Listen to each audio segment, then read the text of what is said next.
What's up guys, my name is Ace, and today we've got a little bit more news surrounding Warzone and its future once Black Ops Cold War comes out. It's been kind of frustrating because we're just getting like little crumbs and bits of information at a time. A lot of it is leaks, a lot of it is rumors, but then we're also getting some actual confirmed information. But at this point, we still don't know exactly what's happening, so keep that in mind as we go through this video. However, the first bit of information I wanted to cover that I didn't feel like it was worth making an entire video on yesterday, because we did get this information yesterday. This was finally confirmation from an official source. This is from an art lead at Activision that mentioned that there will not be an engine shift for Warzone when Black Ops Cold War comes out. And this is something that's been sort of hinted at and rumored and leaked in the past, but I believe this is the first time an official source has actually confirmed this.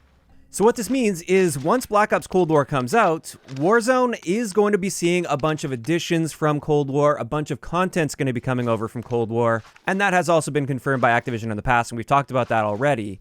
However, the overall feel of Warzone, the way your character moves, the way the game looks and everything, this part is going to remain consistent because it's going to be using that same engine. They're not going to be completely rebuilding Warzone from the ground up using the engine that's used in Cold War. We're sticking with the same engine. And personally, I think this is excellent news. I think the Warzone engine has a better base to it than the Black Ops Cold War engine. It looks better. The character movement does feel better. And also another thing, it's kind of nice to know that things are just going to remain consistent, so Warzone's not going to completely change into something that's unrecognizable with how it feels. It's going to feel very familiar even after all of the Cold War content comes in. Now, that's not to say that they won't make some changes to some of the mechanics in Warzone. It's very possible that at some point down the road, they'll add some mechanics from Cold War, like swimming, for instance. I think that's likely, especially when we eventually transition into a new map, which we're going to talk about in just a minute here. But yeah, from the looks of it, overall, Warzone is going to feel pretty much the same as it currently does. So like I said, that's a bit of information we got yesterday. Not really a big surprise, and I didn't feel like it was worth making an entire video about. But just today, we got a bit more information, or more so rumors, from multiple sources that are now claiming that Verdansk is here to stay, and we won't be transitioning into a new map for Warzone, at least in 2020. So circling back to some information that I covered several days ago, it has been confirmed that once Black Ops Cold War comes out, they're not immediately going to be adding all the content to Warzone. That's actually going to be coming in the beginning of December for the first season of Black Ops Cold War. So don't expect any big Warzone changes when Cold War comes out. Expect it at the beginning of December. And with this, I assumed that also would mean a brand new map is going to be coming, because there have been many hints and rumors and leaks in the past about a new map that's going to be coming. However, the new rumors, which are coming from multiple sources that have had inside sources in the past, we've got Tom Henderson, Modern Warzone, as well as VGC News. All of these sources have mentioned the same thing, which is we shouldn't be expecting a brand new map for Warzone until sometime in early 2021. Probably right around the 1-year anniversary of Warzone. So as of right now, at least, everything's pointing to the fact that Verdansk is going to be sticking around for many more months at least. And therefore, I wouldn't get your hopes up too high for a brand new map coming to Cold War with that Season 1 update we'll be getting in December. And the more I look at this, the more it makes perfect sense to me that they wouldn't want to get rid of Verdansk quite yet, and instead, it would be better off for them to wait until that 1-year anniversary, so roughly around March of next year. And the simple reason for this is right around that time, that is typically around the time with a Call of Duty game where the hype for the regular multiplayer starts to dwindle and die off a little bit. And that would just give a huge refreshment and a huge boost to Warzone, which would ensure that those players that are starting to lose interest get hooked back into the franchise and they stick with Warzone as well as the multiplayer of Black Ops Cold War, because they'll likely want to be earning new guns and leveling new guns up. So yeah, this actually makes way more sense than them having a brand new map at the beginning of Cold War, only for all of that, as well as all of the multiplayer, to become stale like 6 months down the road, which is pretty normal for a Call of Duty lifecycle. So staggering this release to where every 6 months we either get a brand new map for Warzone, which completely revitalizes the game, or we get a brand new Call of Duty game, that just seems like the perfect plan for them going forward. When it comes to game sales, they're still going to be hitting right at that perfect time before the holiday season, so they're going to maximize their actual game sales. And since Warzone is free to play, they don't have to worry about the initial sales with Warzone. It's all about the monetization and cosmetics and stuff, which are happening year round. So the timing on this is perfect, and this is something I really feel like they should have been capitalizing on earlier, especially with remastered titles. This is something I've been recommending for a few years now. I've always felt like there is that really hot time right around March where Call of Duty players are losing that interest and need to be brought back in, and they're searching for something new and exciting to play.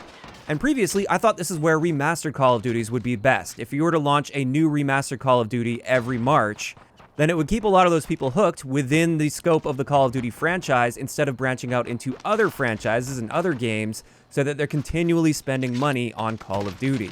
I think this is going to work just as well, if not even better, with Warzone doing the same thing. And this is why I 100% believe these rumors, even though at this point I do want to clarify these are rumors. This particular bit of information isn't confirmed at this point. Now, additionally, I did want to clarify something that there was some confusion about earlier. This part has been confirmed. When it comes to integrating the content, like the weapons and the perks and stuff from Cold War into Warzone, which again is going to be coming at the start of December with Season 1, I had a lot of people asking me, like, how is this going to work if you're going to be able to mix and match perks from various games? And Activision has confirmed that when it comes to loadouts in Warzone, you will choose either a Cold War loadout or a Modern Warfare loadout. You won't be able to mix and match these, so you won't be able to take a couple perks from Cold War, a couple perks from Modern Warfare, and like a primary from Cold War and a secondary from Modern Warfare. It won't be able to work like that. You're going to choose either a Cold War loadout or a Modern Warfare loadout. Also, I've seen a lot of people asking, and I've been asking about this myself, how is it going to work to implement Black Ops Cold War weapons into Warzone alongside Modern Warfare weapons if they're balanced completely different? Cold War weapons are balanced around 150 health. They're balanced around having no flinch at all. There's no mounting mechanic. The style of recoil is totally different from Modern Warfare. How is that going to work properly? How would they maintain any sort of balance by doing that? And this is where we got another bit of information. Again, this one is coming from Tom Henderson, which, like I said, he's definitely got an inside source or two that has been providing him with very accurate information in the past. So he is generally a very trusted source when it comes to leaks. And what he mentioned in a tweet here is essentially Black Ops Cold War weapons will be completely rebalanced to match Modern Warfare's current weapons in Warzone. And it looks like for the most part, Raven is going to be handling this transition. So by the looks of it, they're going to take the models from Cold War, so it's going to look like the same gun as we're using in Cold War's multiplayer, but statistically, they're going to balance them from the ground up as if they were a Modern Warfare weapon, so that they actually fit in with the mechanics of Warzone, as well as with the balance of the Modern Warfare weapons. And if this turns out to be true, I think this is great. This is going to make sure that Warzone really does maintain that exact same feel that we're used to, but we're going to be getting all of this new content. Now, the one downside to this, of course, is if you are transitioning constantly from playing Cold War's multiplayer and then over to Warzone, it's going to feel very different. There's definitely going to be an adjustment between the two, and the weapons aren't even going to feel the same. But overall, I do think the upsides are going to outweigh the downside when it comes to that. And this also brings up another potential upside. If Raven is handling this transition, and they're basically just going to be taking the models from Treyarch and then rebuilding the guns for Warzone, hopefully this means that Treyarch is going to be free to really fully dive in and support the multiplayer aspect of Cold War without dividing too much of their attention and taking too much of their attention to focus on Warzone elements.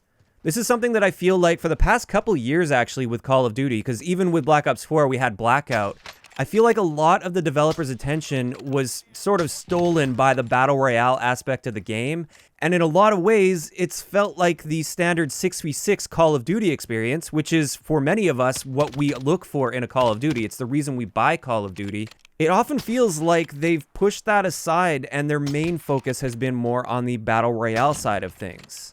So I'm really hoping what this means is Raven's going to be taking all that burden away from Treyarch, or at least most of that burden, to handle the Battle Royale side of things, so that Treyarch can focus pretty much 100% on the multiplayer aspects. But that part isn't confirmed at this point. That's just my hope.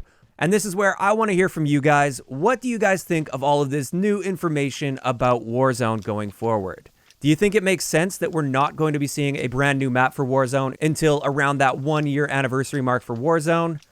And if that's the case, what do you think about that idea? Also, what are your thoughts on the fact that the engine is going to be remaining consistent with Warzone and we're not going to be having a similar feel to Cold War in the Battle Royale side of things? Just let me know all of those thoughts in the comment section down below. If you enjoyed the video, a like rating is always appreciated, and don't forget to subscribe for more if you haven't already. I'll talk to you guys next time.